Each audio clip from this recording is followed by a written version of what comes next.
Wine is not just a drink. I believe wine is liquid memory.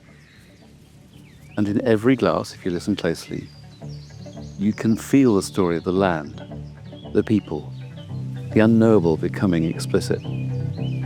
When I bought land in Chablis, I discovered something about myself, which is that to own land and grow something actually speaks very deeply to you. Just to be close to a piece of land which is yours, and to enjoy and love what has come from it, is deeply fulfilling. It puts you in touch with a part of yourself, which you never know exists if you live and work in the city. One of the best gifts that my dad has ever given me is this place. I like to think that this is somewhere that I'll bring my kids when I have them one day. It is really important to me that the family is interested in what we have here. A lot of the wine growers find that they don't have no one who wants to take it on. You can find that all the work you've done, all you've created, goes nowhere. My father introduced me to a unique place and wine at Chablis, a name celebrated by the greatest and most refined of humankind. Every sip is concentrated human history and geology and nature, distilled through human spirit and the love of place.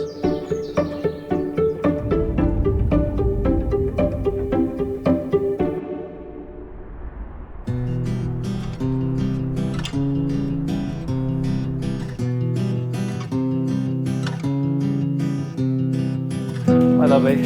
Hi, have good trip. Let me know when you get there. Do I sound that's heavy? Cool, have you got bottles? Cool, bottles. 6 mags. Is it huge? This is one of those, a double magnum. My name's Chris Watson. I am an international lawyer. I specialise in communications and technology work. Right, we've got enough petrol to get us to Dover. Okay, we're off. You have to make quite a lot of sacrifices to pursue winemaking. In particular, if you do it the way I do, which is by coming down here a lot, you give up a lot of weekends. And the same is true for the family.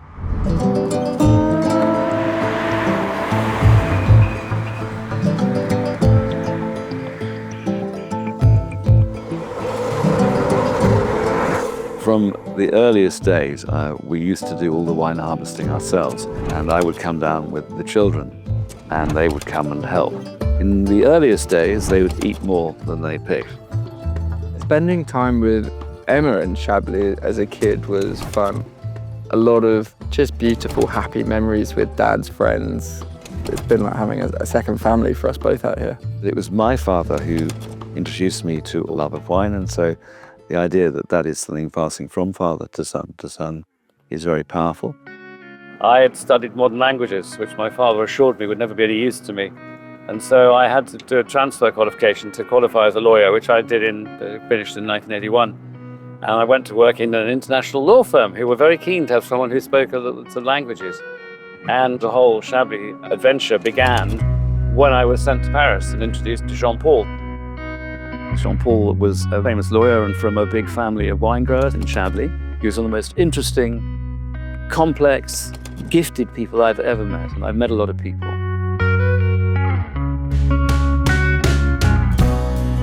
We would talk about butterflies, he would tie fishing flies. We both smoked cigars and went to good country-style interesting restaurants which he frequented. He taught me a lot about how to be French and how things work here.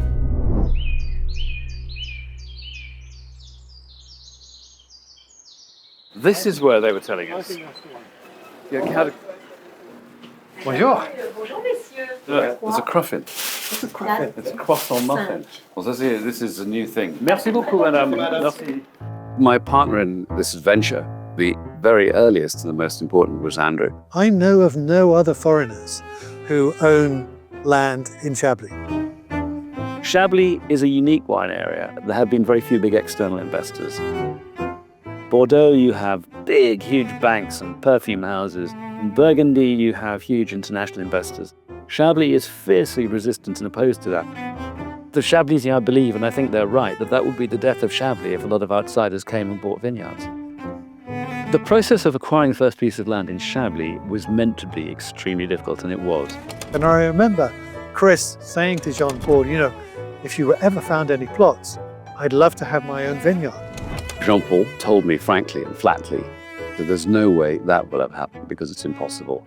2 years later, I was working in Jakarta and my phone rang and it was Chris to say, I've just had a call from Jean-Paul. He's found some plots. I didn't have enough money to buy it. And so I said to Andrew, are you interested? And he said, yes, I'm in. The check's in the post. And so that was what allowed the whole thing to start.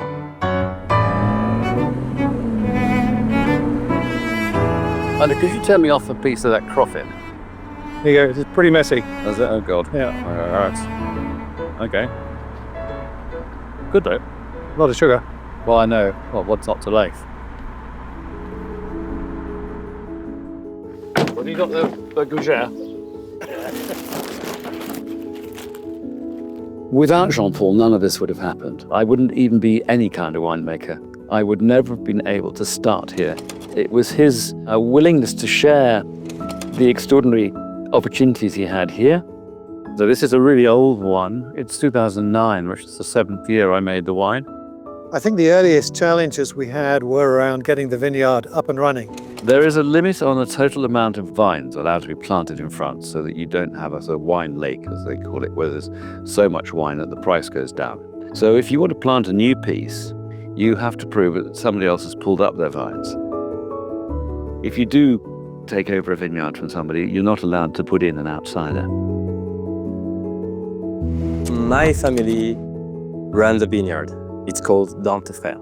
I'm managing the work with my sister too, and my uncle and my father. I'd known Theo forever. Whenever I would come and stay and work in Chablis, I would stay with their family and they treated me like another one of the kids. I grew up surrounded by bottles, by vineyards, by vines. I come from the vineyard. I come from Chablis.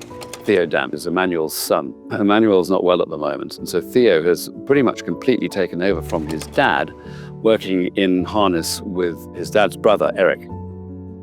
I love to be surrounded by nature and work with a product that comes from the earth. You've got the juice, you ferment it, you've got the wine, you age it into your cellar, and then you have to bottle it. We put a lot of work into the blending process because it's the ability to fine-tune your wine. There are fundamental decisions you make about how you will ferment, what vessels you use. Steel and oak are the two principal methods which we use. The blending this year was a particularly interesting one because Theo has decided that we want to be more scientific about it. The wine actually continues to evolve through the period when you might have blended it. And so what we did was a first blend and then come back 8 weeks later and look at what had happened to the wine in the meantime. It needed more minerality, and that's a really important part of Chablis. So this year has been an experiment, but I think it's been a good one. I'm going to show you this. My friend Jean-Paul's drew this little design for me, and it's now on my corks and my bottles, which captures my two passions of fishing and wine, and the fact that Chablis goes very well with fish. So I've always got a memory of Jean-Paul and my wife on my wrist.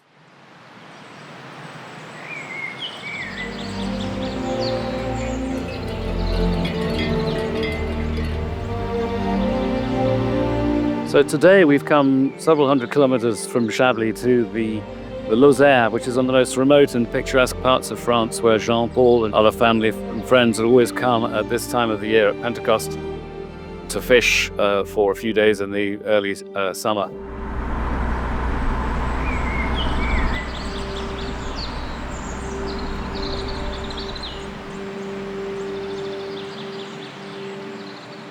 It's a really special thing I brought down in memory of Jean-Paul, because these are his favorite cigars from Cuba. I bought him this box when Liz and I went to Cuba. What he'd done was tied some of his favorite flies, which are here. He used to tie beautiful flies.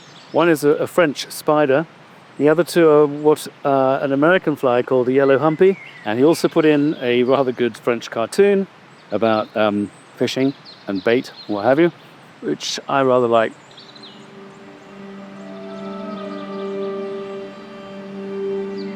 Jean-Paul was an incredibly important figure in my life. I was closer to him spiritually than I've ever been to any of my friends. When I come here, I'm always thinking, well, Jean-Paul would have done this or that. And I miss him enormously.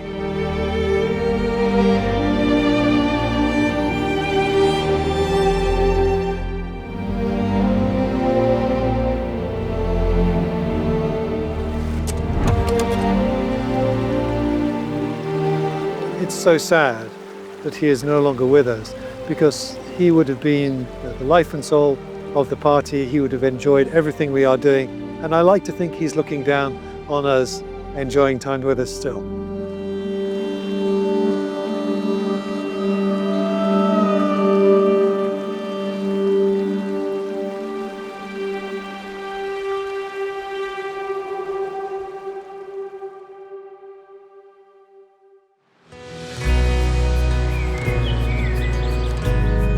The main way in which I have managed to become recognized and accepted locally, I think, is just being here. It's coming down a lot. Along with that, I was also able to be French enough to pass for French, so that they didn't feel that I was really an outsider. D'avoir cette capacité d'être bien dans le monde de chablisien, tout simple, gentillet, avec la fête populaire, et puis en même temps avoir la possibilité d'être un grand avocat brillant international. Voilà, donc ça c'est rare, c'est rare. I had become known. I would go down to the big dinners and the festivals and the events. And when my name came up and I was proposed, I became one of the 24 pillars of Chablis. Et selon la tradition, nous n'ajouterons rien à ces précieux conseils, sinon pour vous tous et pour chacun. It's a very close brotherhood. We all know each other well. We support each other. It's very friendly, and there are a lot of little rituals. I think he's seen as someone that represents the values and embodies a lot of the best parts of the region. So he's one of their own, and they're happy to have him. I'm so happy that Alex is interested in this, but has wanted to take it on to another level while inspiring himself from what's been done here. The gin is the rebirth of the wine. Renais is really a little love letter to some of the traditions of French winemaking, where the product embodies really strongly a sense of place and the land and the care and the passion. I realised that there was a way also to incorporate the grapes and the grape skins and rebirth those ingredients in something new that pays tribute to it. And luckily it turned out well. Franchement, et puis alors hier soir, j'ai eu la chance de le déguster. Oh, je l'ai trouvé exceptionnel. Une expression très fine, très élégante.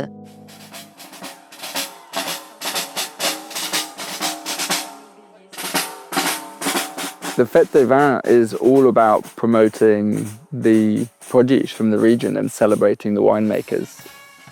You don't realise how special it is till you get older. This is a day to reward all of their labour and toil over the past year. And a huge part of the festival is to watch people become enthroned. J'appellerai et Monsieur Alex Watson. Since I was 4 or 5, I've been watching people get enthroned into the community. Always hoped eventually it might be my turn. Regardons-les bien voir.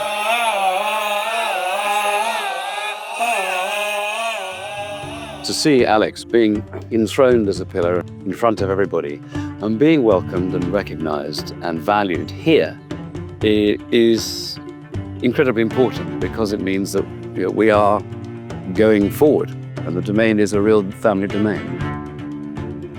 It's such a lovely thing to be welcomed in and to kind of have a thumbs up that what we've been doing has been well recognised and valued by the community.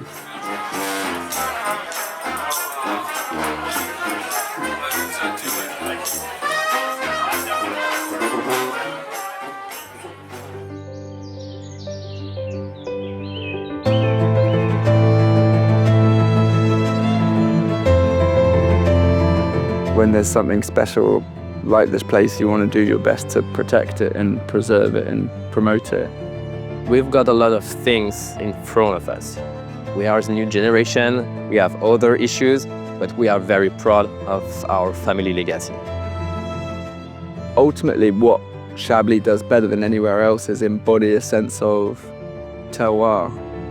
The idea that you can have a product which will taste completely different 500 meters up the road because of the difference in geology or winemaking technique or so on.